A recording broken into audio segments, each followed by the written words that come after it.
sebuah kisah horor dari akun Twitter @arah_lain01 akan segera Mimin bawakan buat kalian semua, subscriber setia channel spesial horor yang selalu Mimin bangga-banggakan. Sebuah cerita horor berjudul asli Sumur akan segera Mimin bawakan. Selamat menyimak dan semoga kalian suka dan terhibur. Salam horor.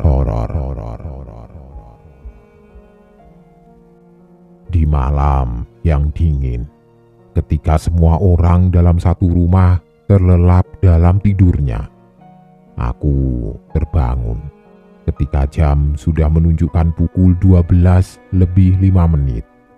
Perlahan, aku mulai turun dari ranjangku yang terbuat dari besi yang sudah berkarat, sehingga membuat suara gesekan besi itu terdengar saat aku akan menginjakkan kakiku ke lantai. Aku yang ingin pergi ke kamar mandi, dan letak kamar mandi itu sendiri terpisah oleh lahan kosong dan terpisah beberapa meter dengan rumah. Setelah langkahku sudah sampai di depan pintu kamar, aku menoleh dengan pelan ke arah kedua orang tuaku yang sudah tidur lelap di atas ranjang yang sama. Aku yang saat ini sudah menginjak 5 SD, sudah tidak ingin mengganggu waktu istirahat kedua orang tuaku. Setelah langkahku melewati kusen pintu kamar, aku pun menutup pintu dengan cara yang pelan. Aku pun melanjutkan langkah kakiku menuju kamar mandi yang melewati sebuah dapur kecil yang tampak kuno. Pandanganku mengarah ke pintu dapur yang menuju kamar mandi yang letaknya terpisah dengan rumah.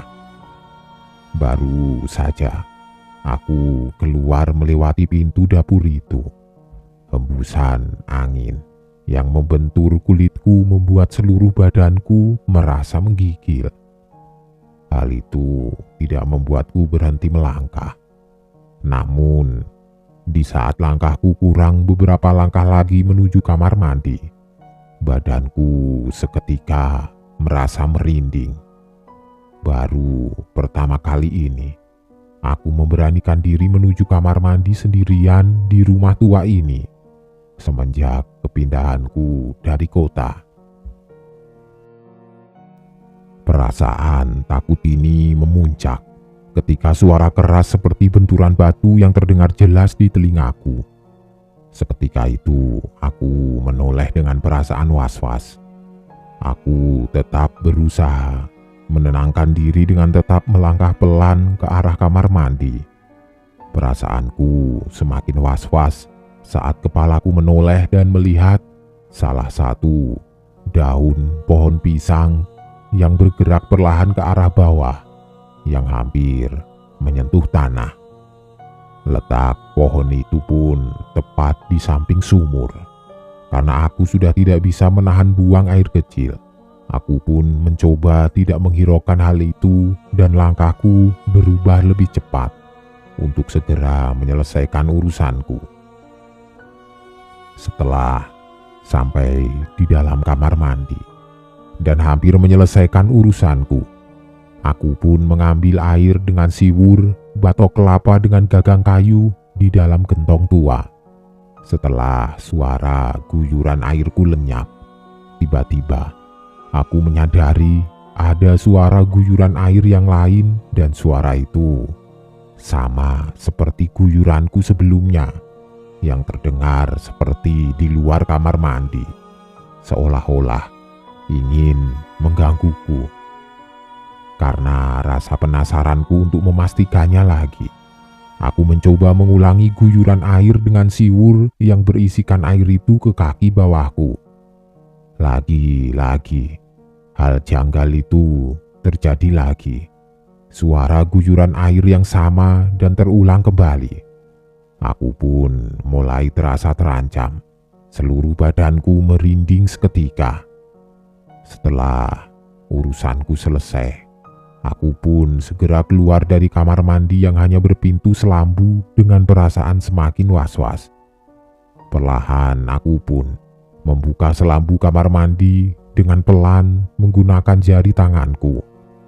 Dan baru melangkah beberapa langkah, tiba-tiba aku mendengar suara seperti orang yang batuk yang terdengar serak.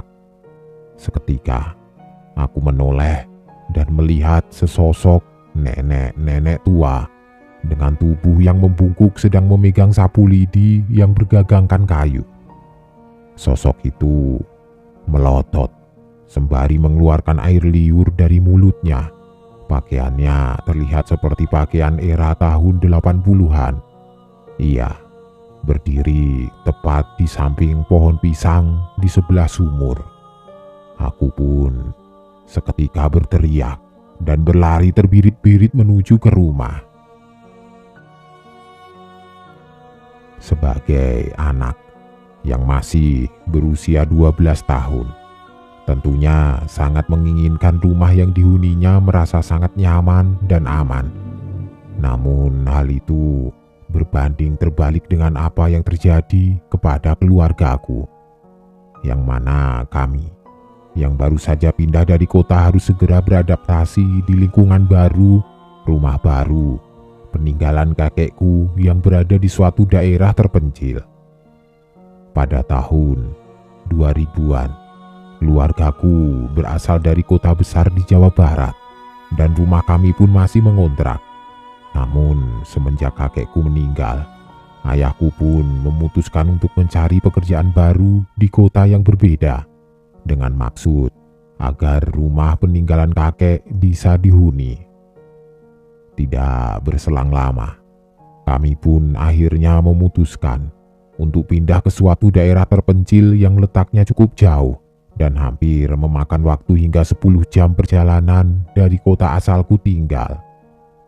Selain itu, perihal ekonomi keluargaku juga memperkuat alasan kami untuk segera pindah ke tempat hunian baru kami. Saat matahari baru saja bersinar di ujung timur, keluargaku baru saja sampai di sebuah halaman rumah yang cukup luas. Terlihat sebuah rumah tua yang akan kami huni. Udara pagi yang kami hirup saat itu bisa mengobati rasa lelah kami. Baru saja kami turun dari sebuah mobil hitam yang disewa sebelumnya yang lengkap dengan supirnya. Kami pun segera menurunkan tas dan barang lainnya yang sudah terbungkus rapi dalam kardus berwarna coklat yang bertalikan rafia biru berada di dalam bagasi mobil belakang. Setelah semua barang sudah diturunkan di halaman rumah yang masih beralaskan tanah, sopir yang mengantarkan kami sudah terlihat menutup bagasi belakang mobil yang menandakan dia akan pergi meninggalkan kami. Aku yang masih terlihat asing di lingkungan itu hanya menoleh ke sana kemari dan pandanganku terhenti saat melihat sopir itu mengulurkan tangannya untuk menerima upah dari dalam amplop putih yang diambil dari kantong celana ayahku. Sopir pun tersenyum lelah lalu pergi dengan mobilnya. Kami berdiri tegap dengan membawa barang-barang bawaan dan menghadap ke arah rumah yang akan kami huni ini. Rumah bertembok yang terlihat sedikit rapuh, berwarna putih kecoklatan dan masih berlantaikan tanah. Pondasinya pun juga masih terbuat dari kayu besar dengan genting yang sudah berwarna hitam dan berlumut.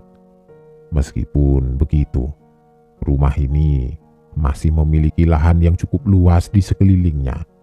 Banyak pohon jati besar yang tumbuh tinggi di samping rumah ini. Dan pada bagian belakang rumah juga terdapat lahan tebu yang cukup luas. Kami pun melangkah menuju ke pintu depan rumah itu dengan wajah yang gembira. Tidak ada sambutan ataupun tegur sapa dari tetangga, karena jarak antara rumah dengan rumah lainnya sangat terpaut jauh.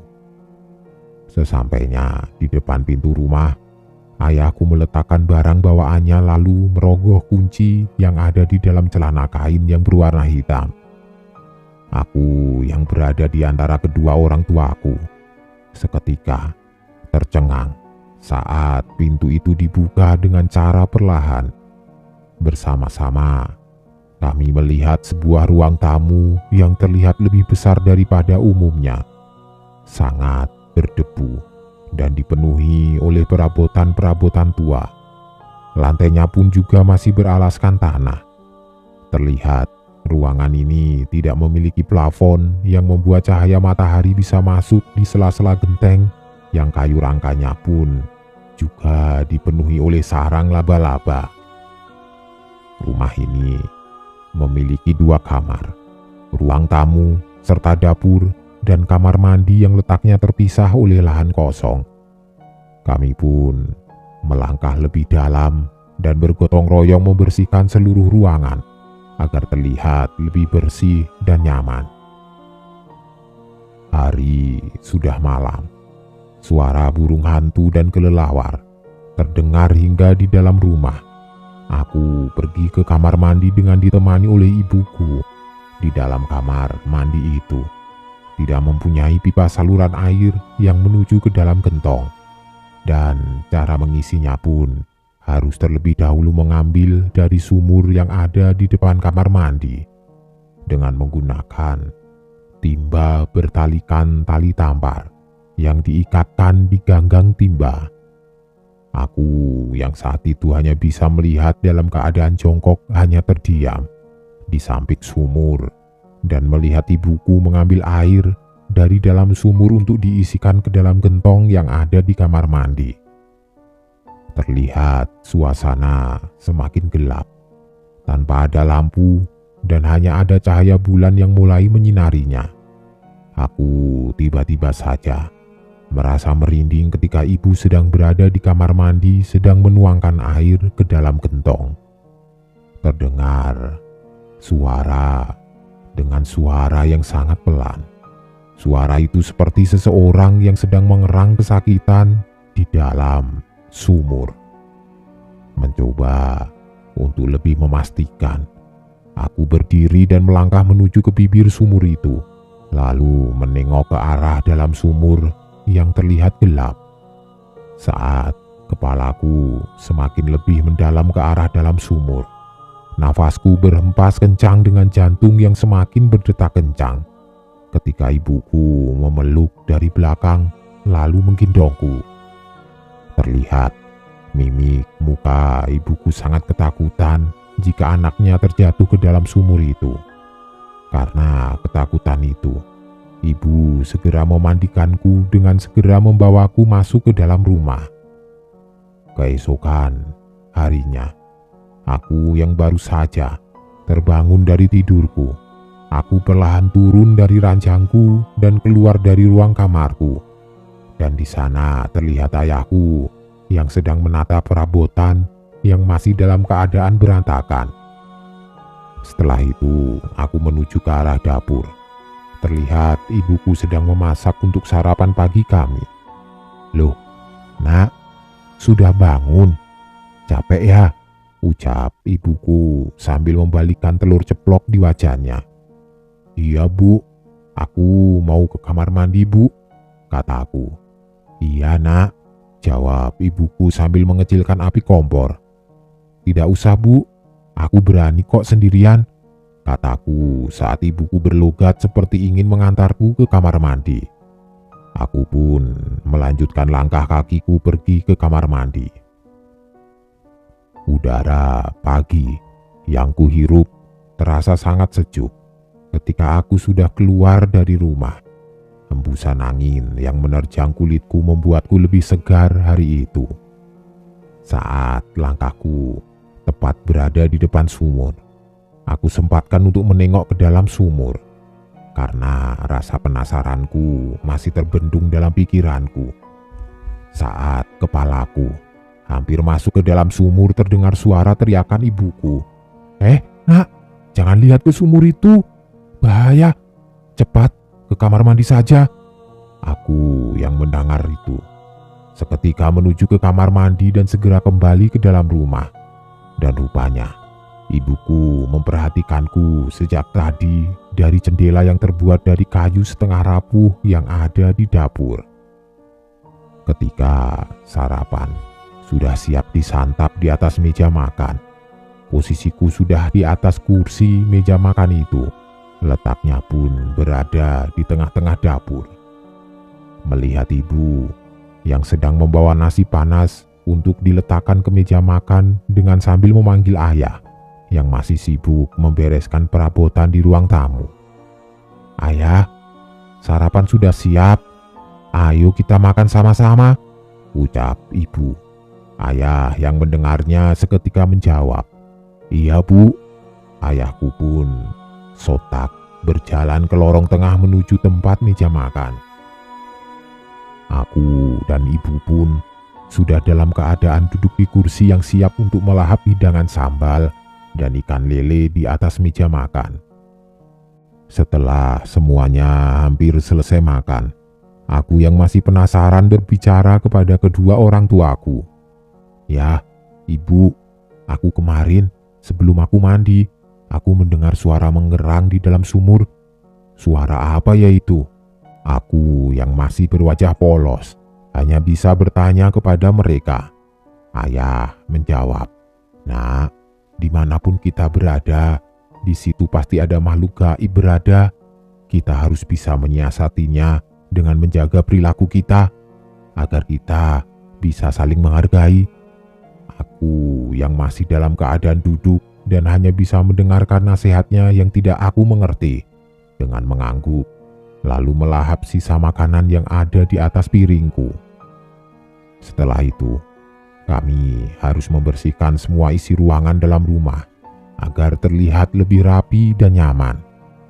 Keesokan paginya, aku sudah siap berangkat ke sekolah baruku, sedangkan ayahku juga sudah mulai harus bekerja. Aku dan ayahku pun berangkat menggunakan seragamnya masing-masing dengan berjalan kaki. Ibuku yang berada di teras rumah terlihat tersenyum lebar dengan melambaikan tangannya melihat kepergian kami. Hari sudah siang. Aku baru saja pulang dari sekolah dan disambut gembira oleh ibuku. Setelah aku makan dan berganti pakaian layaknya pada anak pada umumnya, setelah pulang dari sekolah pasti ingin bermain. Aku pun akhirnya meminta izin untuk bisa bermain di luar rumah. "Bu, boleh aku bermain di belakang rumah?" kata aku. Ibu yang sibuk dengan setrikaannya menjawab, "Boleh, tapi hati-hati ya, jangan ke sumur." Aku pun melangkah menuju ke halaman rumah belakang. Aku terhenti sejenak saat sudah di halaman belakang, merasa kesepian tanpa ada teman bermain di lingkungan rumah baruku yang memang jarak antara rumah ke rumah yang lain terpaut jauh. Aku pun bermain sendirian di lahan kosong di antara rumah dan sumur itu. Dan selang beberapa menit, entah dari mana datangnya, tiba-tiba aku melihat anak seusiaku berambut sedikit keriting berkulit coklat sedang menghampiriku. Aku seketika kaget saat dia menyapa aku. "Hai, boleh ikut bermain?" "Aku Eno," katanya, yang merasa senang karena mendapat teman baru. Kami pun saling memperkenalkan diri satu sama lain. Begitu cepat, aku bisa akrab dengan Eno, hingga tidak terasa jam berputar begitu cepat hingga waktu akan menjelang sore hari. Setelah kami bermain mobil-mobilan yang terbuat dari plastik yang aku bawa dari rumah sebelumnya, waktu terlihat semakin sore. Permainan ini kami tutup dengan permainan petak umpet, karena rasanya tidak ingin hari ini begitu cepat saat memiliki teman baru seperti ini. Saat permainan itu dimulai, aku menutup wajahku dengan kedua tanganku dengan bersandar di sudut luar tembok rumahku. Dan saat baru saja permainan akan dimulai, tiba-tiba ibuku datang mendekat. Aku yang masih dalam keadaan berhitung mundur dengan posisi menutup wajah dengan kedua tanganku. Tiba-tiba dibuat terkejut dengan suara ibuku. "Nak, kamu bermain dengan siapa?" Ibu bertanya. Aku pun menjawab sambil menoleh ke arah ibuku dan menghentikan hitunganku. "Sama temanku, Bu. Namanya Eno. Dia anak sini juga." "Mana anaknya? Coba panggil," kata ibu lagi. Aku pun seketika berteriak memanggilnya dengan sambil mengarahkan wajahku ke segala sudut. "No, Eno, Eno, no, ini ada ibuku," teriakku. Tidak ada jawaban sedikit pun dari Eno. Entah kemana anak itu bersembunyi hingga waktu malam akan tiba. Ibuku pun akhirnya membawaku masuk ke dalam rumah dengan perasaan yang was-was. Malam telah tiba. Waktu menunjukkan pukul 9 malam. Terlihat raut wajah ayahku tampak lelah saat baru saja pulang dari tempat kerjanya dan seketika istirahat di atas ranjang tempat tidur. Sedangkan aku masih bermain dengan mobil-mobilan di lantai depan ranjang tidur dengan beralaskan tikar kecil. Ibu yang baru saja datang dari arah dapur tiba-tiba mengajakku untuk segera tidur. Dan setelah aku sudah berada di antara kedua orang tuaku dalam keadaan terbaring, aku masih terbayang oleh Eno yang secara tiba-tiba pergi begitu saja saat bermain di siang itu. Kedua orang tuaku terlihat sudah tidur. Aku perlahan turun dari atas ranjang untuk buang air kecil ke kamar mandi. Sebelumnya aku sudah mencoba untuk membangunkan ibu menggunakan tepukan tanganku. Tetapi tidak ada respon sedikit pun darinya. Berharap ibu bisa mengantarku pergi ke kamar mandi. Semakin tidak tertahan, dan aku berpikir kedua orang tuaku sudah lelah dengan aktivitas kesehariannya. Aku pun mencoba memberanikan diri pergi sendiri tanpa mereka. Langkahku melaju perlahan dengan rasa was-was menuju pintu kamar. Setelah kulewati ruangan kamarku, aku menuju ke pintu dapur yang mana pintu itu salah satu akses satu-satunya menuju ke kamar mandi yang letaknya sendiri terpisah oleh rumah. Saat aku membuka slot pintu dapur, dengan perlahan aku membuka pintu yang tidak bergagang itu dengan membawa senter kecil yang sebelumnya ku ambil di atas meja dapur. Saat senterku sudah dalam keadaan on, lalu ku arahkan cahayanya ke arah kamar mandi sebelum aku mulai melangkah. Saat cahaya itu mengarah ke kamar mandi, aku terkejut saat cahayaku juga mengarah pada sosok anak kecil yang duduk menyungkur di depan sumur kamar mandi. Sosok itu perlahan menoleh 90 derajat dengan wajah tersenyum ke arahku. Dan di sana, dia adalah Eno, teman bermainku.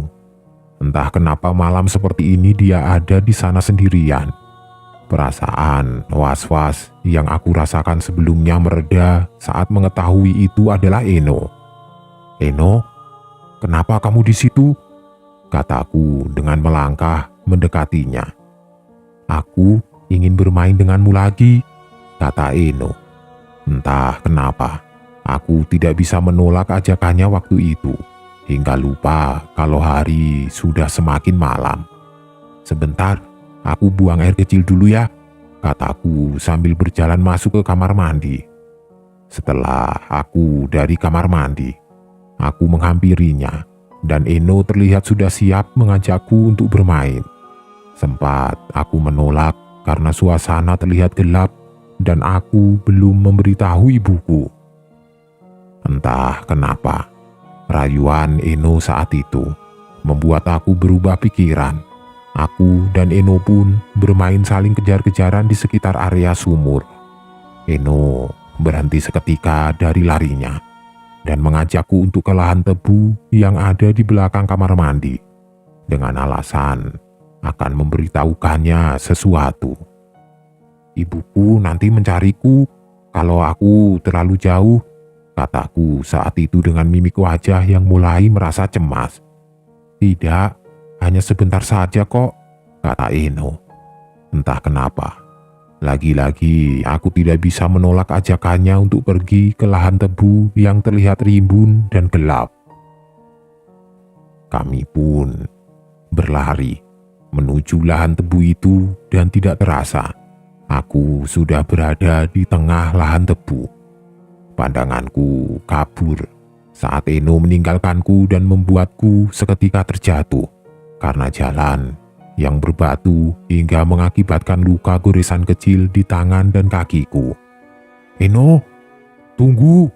teriakku saat itu.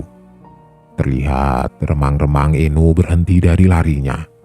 Aku melihat Eno seperti menoleh ke arahku. Genggaman senter kecil yang masih aku pegang dalam keadaan menyala, ku arahkan cahaya senter dengan perlahan ke arah Eno. Cahaya yang aku pancarkan dari bawah, tampak dua sosok kaki berdiri ke arahku. Saat cahaya senter sudah mengarah ke seluruh badan sosok itu, terlihat Eno bersama sosok nenek-nenek tua yang membungkuk memakai sapu lidi yang bergagang kayu, dan mulutnya terlihat mengeluarkan air liur. Sosok nenek itu berada tepat di samping Eno sedang menyentuh bahunya. Tidak hanya itu, di antara lahan tebu yang rimbun, terdapat sebuah sumur kecil yang posisinya tepat di belakang sosok itu. "Ini nenekku," kata Eno dengan wajah yang terlihat pucat dan hampir seluruh wajahnya terdapat goresan luka yang mengeluarkan tetesan darah. Aku yang masih dalam keadaan tengkurap seketika terbangun dan berdiri saat sosok nenek-nenek itu terlihat kedua matanya melotot dan menyeringai di hadapanku. Seketika itu, aku berteriak, lalu membalikkan badan untuk segera berlari sekencang mungkin. Ketakutan yang aku rasakan membuat lariku tidak terarah dan membuatku terjatuh kembali. Kepalaku pun terbentur oleh akar pohon yang ada di tanah hingga membuatku seketika pingsan dengan tangan yang masih memegang senter yang masih mengeluarkan cahaya ke arah langit. Kedua orang tuaku baru saja menyadari kalau aku tidak ada di atas ranjang tidurnya. Mereka memastikan keberadaanku saat itu. Setelah langkah kaki mereka sampai di dapur, terlihat pintu dapur terbuka dengan lebar. Mereka segera menghampiriku ke dalam kamar mandi. Di sana, mereka dibuat panik saat mengetahui aku tidak sedang ada di dalam kamar mandi. Wajah ibuku semakin cemas dan mencoba berteriak memanggilku dengan nada yang keras. Ayahku yang masih di samping ibuku mencoba menenangkannya agar tidak semakin panik. Dengan menggunakan senter yang mereka nyalakan, mencoba mencari ke seluruh sudut rumahku dengan tetap berteriak memanggilku. Beberapa menit kemudian, dari kejauhan terdengar suara kentongan dari bambu yang mendekat. Suaranya semakin keras, menandakan mereka semakin dekat. Dan benar, ada 3 orang yang sedang berpatroli melewati gang depan rumah. Kedua orang tuaku seketika menghampirinya dan menjelaskan semua duduk perkaranya dengan nada yang gugup dan bermaksud untuk meminta bantuan kepada mereka bertiga. Tidak banyak bicara, mereka semua mencari-cari di mana keberadaanku. Salah satu dari orang patroli itu pergi mencari bantuan lain, sedangkan patroli yang lain masih bersama kedua orang tuaku dengan berjalan kaki menyusuri sekitar arah lahan tebu. Saat mereka berpencar, salah satu orang patroli melihat cahaya senter yang mengarah ke langit. Cahaya itu terlihat berasal dari tengah-tengah lahan tebu. "Itu ada cahaya senter, mungkin ada petunjuk di sana," kata salah satu orang patroli itu. "Ayo ke sana," kata ayahku yang mendengarnya. Mereka pun berlari menghampiri cahaya senter itu. Sesampainya di sana, tepatnya di samping pohon mangga, hanya terdapat senter yang cahayanya masih mengarah ke arah langit. Pada sekelilingnya terdapat darah segar yang tercecer. Hal ini semakin membuat panik keadaan, terutama ibuku yang sejak tadi meneteskan air mata. Mereka segera berlari mengikuti arah darah yang tercecer di atas tanah lahan tebu. Darah itu berujung di sebuah sumur kecil yang ada di tengah lahan tebu. Mereka yang akan memastikan keberadaanku di dalam sumur itu terhenti ketika mereka dihadang oleh sosok nenek tua dan anak kecil yang melotot tepat di depan sumur itu. Mereka kaget, lalu melangkah mundur menghalanginya. Sosok itu tiba-tiba muncul seakan tahu keadaan mereka. Suasana semakin mencekam. Aku yang sadar dari pingsan, menyadari jika aku berada di dalam sumur yang entah di mana tempatnya. Sumur ini terlihat kering dan sudah tidak dialiri oleh sumber mata air sedikit pun. Aku mencoba mencari pertolongan dengan sisa tenaga yang aku miliki dengan teriakan, "Tolong, tolong, tolong ibu, ayah!" Teriakku dengan rasa ketakutan yang luar biasa. Aku hanya bisa meneteskan air mata berharap segera ada pertolongan dari atas sumur. "Jangan mendekat. Anak ini sudah menjadi alat dendamku," kata sosok tua itu dengan menatap sinis wajah ayahku. "Maksudmu apa? Apa maumu?" kata ayahku menjawab dengan nada keras. "Dulu cucuku terjatuh dan meninggal di sumur ini. Ayahmu tidak bisa menjaganya dengan baik," kata sosok nenek itu. "Dulu sebelum kamu lahir, orang tuamu mengajak Eno untuk bermain. Umur Eno sendiri saat itu masih berusia 6 tahun. Awalnya kita bertetangga, hingga suatu ketika aku menganggap seperti keluarga sendiri karena kasih sayangnya terhadap Eno. Tapi suatu hari orang tuamu lalai saat menjaga cucuku saat bermain di sumur ini dan mengakibatkan dia jatuh dan meninggal. Setelah kejadian itu, aku bersumpah hingga aku mati pun akan kubalas anak cucumu nanti," ucap sosok nenek menyeramkan itu. "Tapi rumornya dulu Eno meninggal tanpa disengaja. Dia berlari ke arah sumur itu, lalu terlempar ke dalam sumur," kata ayahku. "Kata siapa tidak sengaja? Orang tuamu sengaja membunuh cucuku karena pesugihannya. Dia mengincar Eno sejak lama agar istri ayahmu bisa segera hamil. Dan itu adalah kamu," kata sosok nenek itu. "Dia tidak salah. Bunuh saja aku. Lepaskan anakku," ucap ayahku. Terlihat sosok anak kecil yang berada di samping sosok nenek itu sedang mengambil semak dedaunan di sekitarnya dan membuangnya di dalam sumur. Entah apa yang sedang direncanakan oleh kedua sosok itu. "Astagfirullah, apa yang terjadi?" ucap ketua RT yang baru saja datang. Sebut saja Pak Imron. Kedatangan beliau ternyata dijemput oleh salah satu orang patroli. Setelah semuanya semakin tegang, ketua RT yang sebenarnya tahu apa yang sedang terjadi saat itu segera melangkah pergi ke sumur rumah milikku. Di sana, Pak Imron menghancurkan sumur itu dengan menggunakan bodem besar dengan dibantu oleh petugas patroli. Setelah itu, kembang 7 rupa yang sudah disiapkan Pak Imron dibuang ke dalam sumur itu. Dan setelahnya, Pak Imron mengguyurkan gas ke dalam sumur yang juga sudah disiapkan sebelumnya.